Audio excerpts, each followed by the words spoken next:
के अवसर पर मथुरा, वृंदावन और बरसाना की होली को वैश्विक मंच पर स्थापित किया रंगोत्सव के माध्यम से डबल इंजन की सरकार ने। काशी की देव दीपावली आज वैश्विक मंच पर छा रही है और दिव्य कुंभ और भव्य कुंभ भी प्रयागराज के माध्यम से छा जाता है। भाइयों बहनों, समाजवादी पार्टी की सरकार के समय हर नगर और मोहल्ले में अवैध असलों की बाढ़ आ गई थी। जगह जगह उनके गुर्गे तमंचा बना करके व्यापारियों से राजनी करते थे, बमबाजी करते थे, कर्फ्यू लगता था। आज कर्फ्यू नहीं, आज तो शानदार कावड़ यात्रा निकल रही है।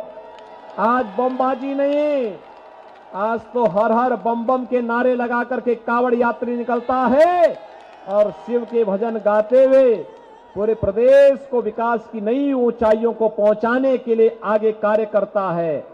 और भाइयों बहनों, आज उत्तर प्रदेश में तमंचा की फैक्ट्री नहीं, आज तो कानपुर में डिफेंस कॉरिडोर स्थापित होता है। डिफेंस कॉरिडोर, ये फर्क आपके सामने स्पष्ट दिखाई दे रहा होगा कि कानपुर में बनी हुई तोप, आज जब कानपुर का नौजवान उस तोप को लेकर के भारत की सीमा पर खड़ा होगा और दुश्मन देश को ललकारेगा, तो भाइयों बहनों, वह दृश्य पूरी देश के लिए देखने लायक होगा।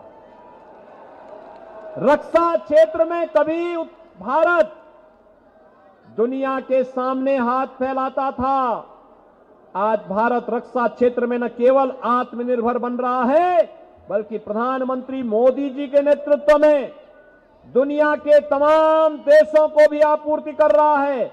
ये है नया भारत। और उस नए भारत के नए उत्तर प्रदेश के लिए पुनः समर्थन मांगने के लिए आज मैं किदवई नगर और छावनी विधानसभा क्षेत्र से जुड़े हुए आप सभी मतदाता भाइयों बहनों से अपील करने के लिए आया हूं।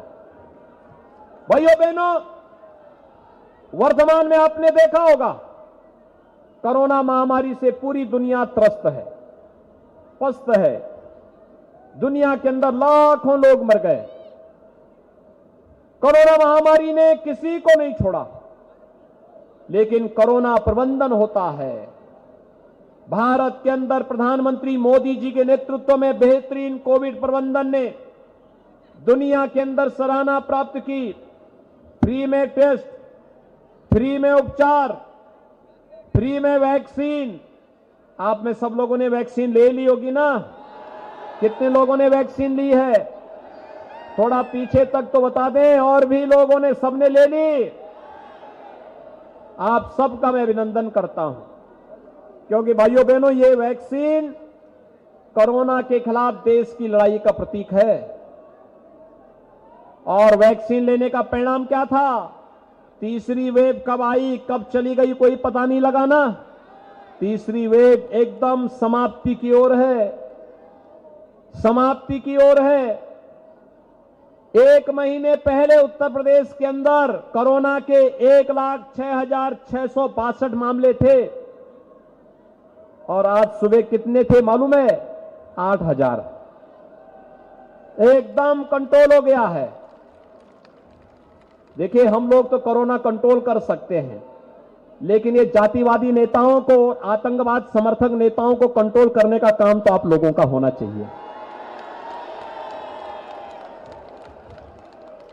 जो लोग जनता को तरसा रहे थे, अपराधियों और माफियाओं को प्रश्रय दे रहे थे, प्रदेश में दंगा करवाते थे, कर्फ्यू लगवाते थे, भाइयों बहनों, उनको जवाब देने का चुनाव है ये।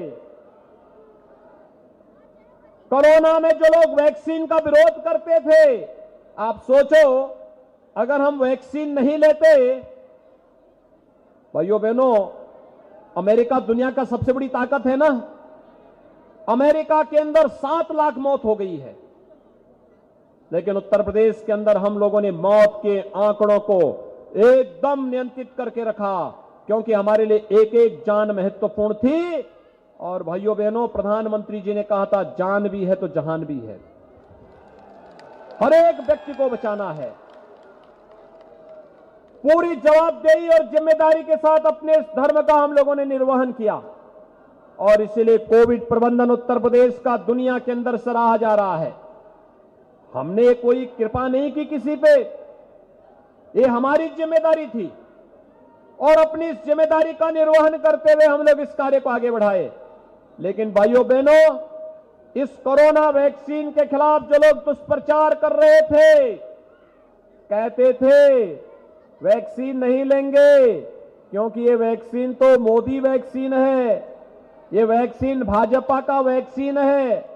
वे जीवन के साथ खिलवाड़ कर रहे थे ना, तो जीवन के साथ खिलवाड़ करने वाले लोगों को जवाब देंगे, बताएंगे कि ये भाजपा वैक्सीन मोदी वैक्सीन ने जान बचाई है तो वोट भी यहीं जाएगा, बताएंगे ना पूरी मजबूती के साथ। भाइयों बहनों, हर महामारी का एक साइड इफेक्ट होता था और महामारी का साइड इफेक्ट था कि जितने लोग बीमारी से मरते थे उससे कई गुना मौतें होती थी भूख से। जितनी मौतें बीमारी से होती थी उससे कई गुना होती थी भूख से। लेकिन कोरोना कालखंड में उत्तर प्रदेश के अंदर 15 करोड़ लोगों को डबल इंजन की सरकार है, महीने में 2 बार फ्री में राशन देने का काम भी प्रदेश के अंदर हुआ है। मुझे बताइए, ये जो वैक्सीन आज फ्री में दी जा रही है, ये जो राशन फ्री में दिया जा रहा है, ये जो चिकित्सालय बनाए जा रहे हैं, ये जो मेट्रो का काम हो रहा है, सीसा मऊ नाले को चौक करके वहां पर एसटीपी में उसे डाला जाता है, कानपुर और लखनऊ के बीच में एक नया ग्रीनफील्ड एक्सप्रेस वे के निर्माण का कार्य प्रारंभ होता है और भाइयों बहनों, कानपुर की वायु सेवा प्रारंभ होती है। कानपुर में डिफेंस कॉरिडोर जो बन रहा है, पिछली सरकारें भी कर सकती थी ना, उनके पास सोच भी नहीं थी, फुर्सत भी नहीं थी और उन्होंने इसके लिए आए हुए पैसे को क्या किया मालूम है ना? उनके इत्र वाले मित्र के घर में ये पैसा चला जाता था। कहां जाता था? इत्र वाले मित्र के घर में। और इसीलिए जब हम लोग सरकार में आए थे तो हम लोगों को लगा कि वास्तव में पैसा नहीं, लेकिन जब हम लोगों ने काम करना प्रारंभ कर दिया तो हम लोगों को लगा उत्तर प्रदेश से ज्यादा पैसा तो किसी राज्य के पास होगा ही नहीं। फिर हम लोगों ने कहा ये पैसा जाता कहां था? तो भाइयों बहनों, फिर हम लोगों ने एक तरफ तो विकास करना प्रारंभ किया और मैंने तो एक हाथ में विकास की छड़ी ली और फिर एक नया यंत्र बनाया और वह था बुलडोजर। एक हाथ में विकास की छड़ी और दूसरे हाथ में बुलडोजर का स्टीयरिंग। ये दोनों एक साथ जब चल रहे हैं, उत्तर प्रदेश विकास भी कर रहा है और भ्रष्टाचारी माफिया और अपराधियों के सिर पर बुलडोजर भी चलाने का काम कर रहा है।